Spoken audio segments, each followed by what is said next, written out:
yeah, this video is why Minecraft kids content is horrifying. So yeah. If I asked you what your favorite childhood Minecraft YouTubers were, what would you say? I was too old for that shit. I didn't watch any Minecraft YouTubers, but one of my nephews, he's addicted to that shit, and I've been saying he should stop watching that shit because that shit weird. If you were like me, it might have been people like Stampy, DanTDM, and popular MMOs. A bit older, and perhaps you watch channels like Vanoss Gaming, the Yogscast, or PewDiePie. A bit younger, and maybe you watch newer generation YouTubers like Dreamer Technoblade. Regardless, there has always been one common trait shared among these creators, and that's a genuine passion for the content they were creating. Whereas I would argue that the same can't be said for what family-friendly Minecraft content looks like today. Over the last couple years, it's become almost a trend in the Minecraft community for YouTubers with dying channels to abandon their audience and switch to making cookie-cutter, generic Minecraft videos aimed towards the kids are gonna watch whatever, they don't give a fuck. So I mean, yeah, I can see like this is a great formula to make lots of money off of kids. YouTube Kids app due to the extremely high amounts of money one can make while putting in way less effort than the stuff they were making before. Have an inactive YouTube channel or like low effort, maximum profits. That's what you want to shoot for when it comes to content creation. I mean, you can put a lot of effort in your stuff if you care about the topic you're talking about, but when it comes to like kids content, low effort, maximum profits. Simply don't like the kind of content you're making anymore? Well, no problem. Just start uploading Minecraft mob battle videos and get tens of thousands of dollars a month. Oh, the biggest and most well-known example of this is I might need to reevaluate my my angle here, you know, what I'm trying to do on YouTube. With the channels Cash and Nico. Both of them had respectable, decent-sized channels in the Hypixel niche, uploading various Bed Wars and bridging themed challenges. I just don't play Minecraft enough like that. I understand if you're making that much money, yeah, play Minecraft every fucking day. What the fuck? To which, around mid-2022, they would completely abandon and go all in on brand new channels, creating the exact content I just mentioned. And the result? Over 2.5 billion combined views and millions of dollars for each of them. However, like with any successful trend, this life-changing success started to attract the attention of lazy vultures looking to copy the same strategy simply because it was the easiest thing that worked. One thing Cash and Nico were aware of, however, was just how massive this niche was. In a census done back in 2021, the United States government discovered that around 75% of households with children under the age of 5 owned some sort of tablet for their kids. A lot of parents rely on these devices to keep their child entertained as an easy way of so they can fucking relax. Kids are a lot sometimes, jumping all over you, wanting to play all the time. You give them a sibling and they still jump over, like, you know. Babysitting, oftentimes resorting to apps like YouTube. Especially if they're single. I mean, if they're like single child households. Yeah, like they're getting plugged on the tablet all the time. Fucks up your kid though. You gotta interact with your kid and talk to them. To kids to let them sit and watch hours of content unsupervised under the guise that it's a completely safe way for them to consume content. And that's where a lot of these views. See, it goes back to that one video we watched earlier where it's like, you know, it's like those old school salesmen at carnivals selling these tinctures that that heal you miraculously, you know. It's like shit like that, you know. It's like, you know, this is completely safe. Don't worry about it. The side effects. Let your kids use the tablet and watch YouTube Kids. It's like, little do they know, 10 years later, they're going to be fucking weirdos. Probably porn addicted fucking weirdos. Or like fucking socially awkward fucking losers or something like that. And they don't understand what you're doing to your kids down the long run. All right. Are coming from. However, there's just one problem. The app just isn't completely safe. Sometimes it messes up. Sometimes if you pay attention, like I would pay attention to my nephew's tablet at the time when I was like hearing shit. I was like, yo, what is he watching? Like, don't watch that shit. You know, like you got like, and then his mom, obviously, my stepsister, she's like, I don't care what he was, as long as he's distracted. I'm like, but it's not good. You shouldn't let him watch this. This is bad. He's like, I don't care. You know, and that's the mentality. It's like, when you do that shit, it's like, it's not a good look. It's not good for their brain. It's not all right. You got to pay attention. You got to put effort into focusing on what your kids watch, and you got to moderate that shit. because they will be fucked in the head later on. Highly inappropriate videos are able to make their way through its cracks, and sometimes it can allow some of the worst people on the platform to exploit the system and make ridiculously large amounts of profit while tainting the minds of millions of children around the world. And that's what we're going to be discussing in today's video. Join me, because we're going down the rabbit hole. Hey. What a song choice. Today's video is sponsored by Opera GX, the ultimate browser built specifically for gamers. Now, there's a good chance you've already heard of Opera GX for features such as GX Control, which allows you to limit how much RAM and CPU your tabs can use, unlike I have so much RAM on my computer, it doesn't even bother. It doesn't even matter how much RAM I use. like some other browsers. I have more than enough RAM to where I can open every program on my computer and it still runs fine. A built-in VPN, an ad blocker, and forced dark mode that works on any page, which, oh my goodness, saves my eyeballs from just getting absolutely disintegrated by Google Docs whenever I script these videos. But now Opera GX has custom mods which allow you to fully personalize the browser. The mods are pretty fucking cool. Exactly to your liking. It's as simple as clicking on the mods tab, going to the mod store, and finding one that you like. For me, it was this Minecraft experience mod. I simply pressed the install button and all of a sudden, everything from my wallpaper, background music, to even my keyboard and browser sounds. Yeah, I don't like the keyboard sounds. It's too much. It'll be fucking with my, I don't know. It's too much. I like classic keyboard sounds. Changed. In this case, I was still looking for more, so I downloaded a mod that made my typing sound like a really expensive keyboard, and the thunk. Yeah. On top of that, Opera GX has also recently integrated a bunch of new AI-based features as well, like their own. My keyboard almost sounds like that, but not really. To get the thunk, you have to there's ways you have to not insulate, but you have to fucking dampen the sound of your keyboard by putting shit inside of it. You have to mod it. Version of ChatGPT on the sidebar. Who is Caleb is Salty. He's known for creating high quality documentary. Okay. You don't even have to worry about losing your bookmarks and extensions and stuff like that, because Opera GX has an import tool that's compatible with every major browser out there, which quickly brings everything over, allowing for an easy, smooth transition.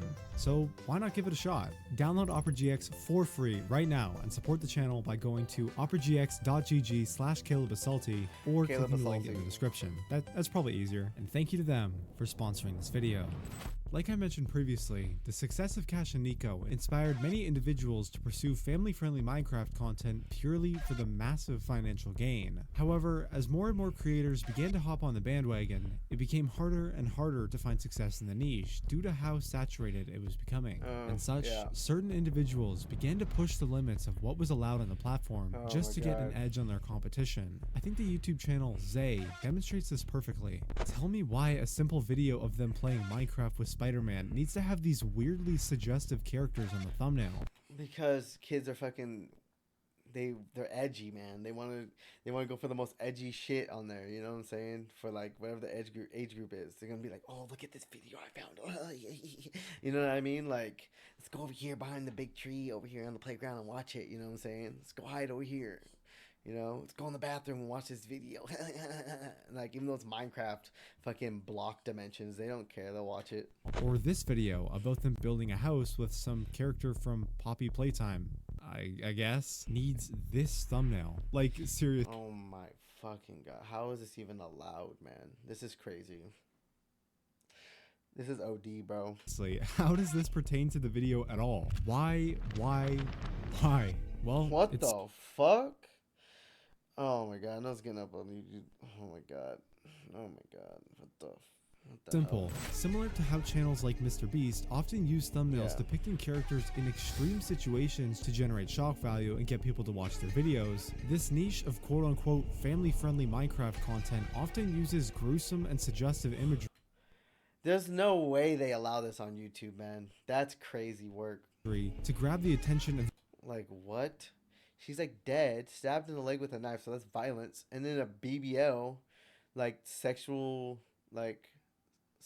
fucking content. Like, And these are 5-year-olds watching this shit. Yeah, this needs to get taken off of YouTube Kids. This is unacceptable. Of young children, as it practically sticks out like a sore thumb in comparison to other videos, subsequently resulting in more clicks, more views, and more money. And this discovery had me wondering, just what kind of person would run a channel like this? And that's when I got into contact with Kobe. Weirdos. I bet you they're fucking weirdos. I bet you they're fucking groomers.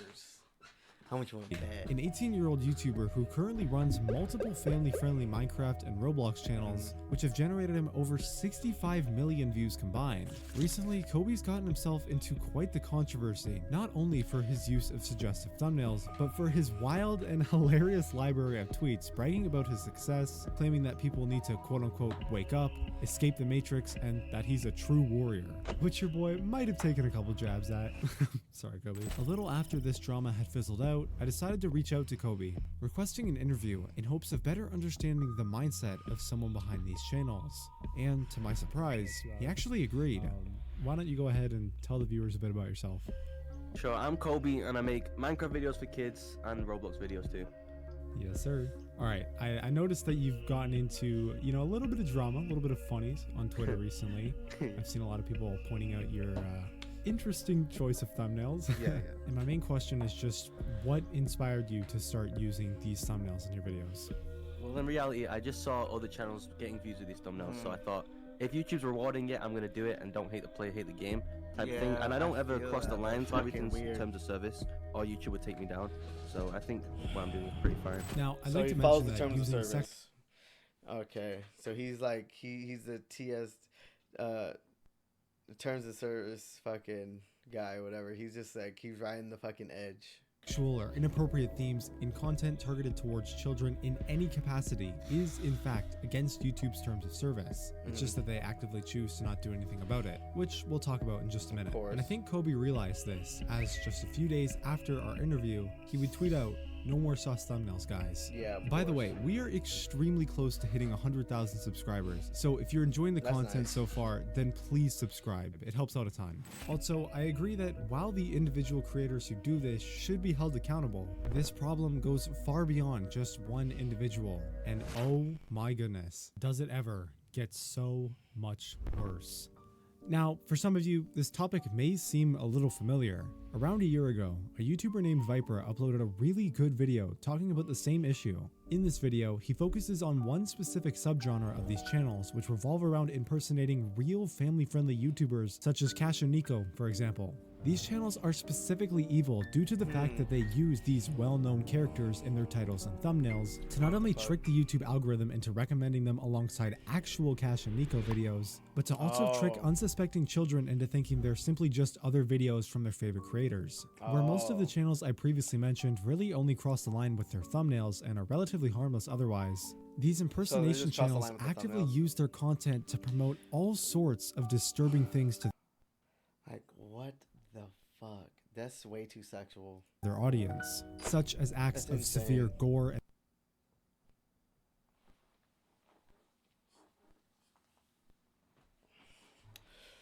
Oh my fucking god.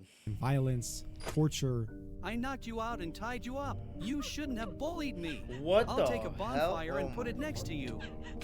You're going to be very hot, and no one will find you in There's this no- cave. and even There's no way sexual assault and rape, Find you in this cave. and even sexual Yeah, no, they need to be taken down. They need to get rape. arrested. I'll They need to kiss go you. to jail. You're so helpless on this chain. Yeah, they and need you to go to can't jail. resist No. me. No. Don't do it. all to their audience. So this is like they're trying to farm like people getting forced against their will. Like that's rapey. That's rapey. Without any punishment whatsoever. In his video, Viper demanded YouTube to take down these channels due to their several clear violations of YouTube's terms of service. And given the widespread attention the video received and thousands of manual reports placed from his viewers onto these channels, that YouTube would step in and take action. But no, over a year later, these channels are not only still uploading and fully monetized, but they're also multiplying at an alarming rate, creating bet they worse are. and worse content as the months go by. Other people see the content and they want to fucking. Meanwhile, Other people see the content and they want to fucking farm that shit. Hold on, my mouse is fucking hella sensitive. Got to turn on the drivers here. There we go. All right, there we go. That's much better. I don't know why I was doing that. Viper's Anyways. original Yeah, no, other people are gonna make that same money they're making. I'm sure they know. video would end up getting manually demonetized by YouTube, specifically for including clips from these imitation channels' videos. My channel is small and I'm irrelevant. So that's why. So they only got demonetized because they include clips from other channels, not because they were doing edgy ass content and fucking fucked up shit on YouTube like for kids. That's fucking funny. YouTube doesn't give a fuck. Have that type of influence. But when my video did start to gain traction, their solution was to shove it under the rug, hide my video in the algorithm, and do nothing about the actual issue. Let's be real here.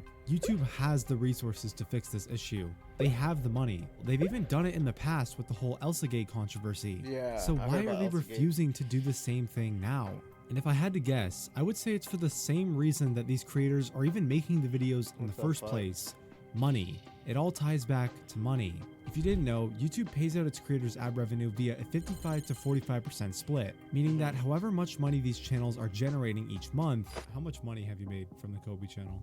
The Kobe channel generated, I'm gonna say a couple 100,000. I'm gonna leave it like that. YouTube is essentially profiting just as much. Factor in the literal hundreds of channels that are doing this, not even just in Minecraft, and you can start to see why YouTube might just try to shove this issue under the rug as long as possible. However, this strategy hasn't always worked out for them. Like I previously mentioned, this exact situation already happened around 7 to 8 years ago, otherwise known as Elsagate, where tons of channels were caught uploading extremely remember this shit. Yeah, I remember this shit was actually fucked up. That was really weird too. I don't know why the fuck these people are like. I get it, the money, but like kids were watching it like crazy. Content aimed towards kids. They were addicted to it. I remember seeing my little nephew watching that shit too. The algorithm by using common household characters such as Spider-Man and Elsa. YouTube did nothing about this issue for as long as they could, until the problem got so big that it made national news, prompting the FTC to file a Yeah, if you don't realize that these companies don't give a fuck about you by now, like, you're an idiot, bro. Like, these companies do not give a fuck. They care about profits, and that's it. 100. As soon as it gets up to a level to where it hurts them financially, then they'll do something.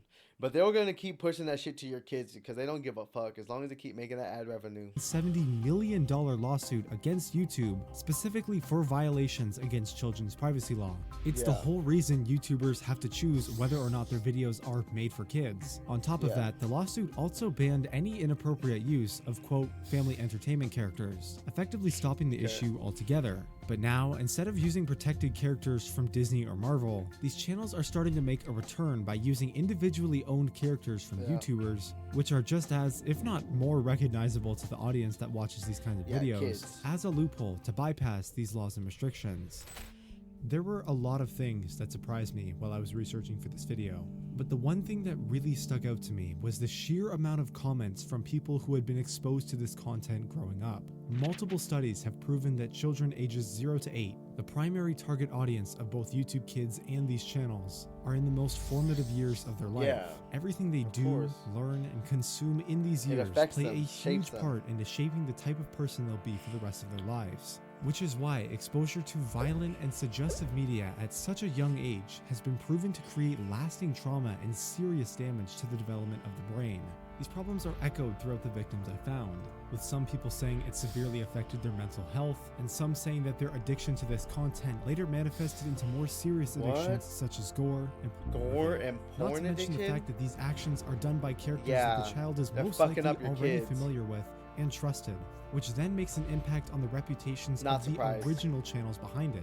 If we go back to Viper's video for a second, a comment would be left by Didn't I call real that shit too? Like, you know, porn addicted. Like, yeah, see what I mean, bro? I fucking called this shit, bro. Too good. Anyways. Stating, I've gotten DMs from so many angry parents because their kids are coming across these. And whenever I come to YouTube, all I'm told to do is just report the videos, which literally does nothing. These channels find every way to dodge themselves getting taken down, and since anyone can upload on this platform, we're just going to keep seeing these weirdo clones. I was originally going to end this video with some sort of call to action. You know, go to as many of these channels as you can and report them. Maybe we can get them banned. Too much work. But at this no one's going to do that shit, to be honest. At this point, I'd be pretty shocked if it actually made any difference. YouTube does not. It wouldn't make a difference anyways, but like, yeah, no one's going to even do that shit, bro. Nobody has time for that. Not care about this issue. And as long as it continues. Like, I can see if you see it, then report it, but to make them money. These channels and all of their All they disgusting care about is money. content will likely remain up for millions more children to become exposed to. If you're somehow a parent or sibling of someone who might be at risk of this content, my best advice would be to simply monitor what they're watching online. And if that's too Monitor it. hard, just delete the app entirely Yep. and let them watch like Arthur or something. I don't know. And then watch fucking public broadcasting television, PBS. All right. Thanks for watching. That shit has to be safe. Alright. That's crazy. Fuck. These guys don't really give a fuck, do they? They're fucking up your kids for money.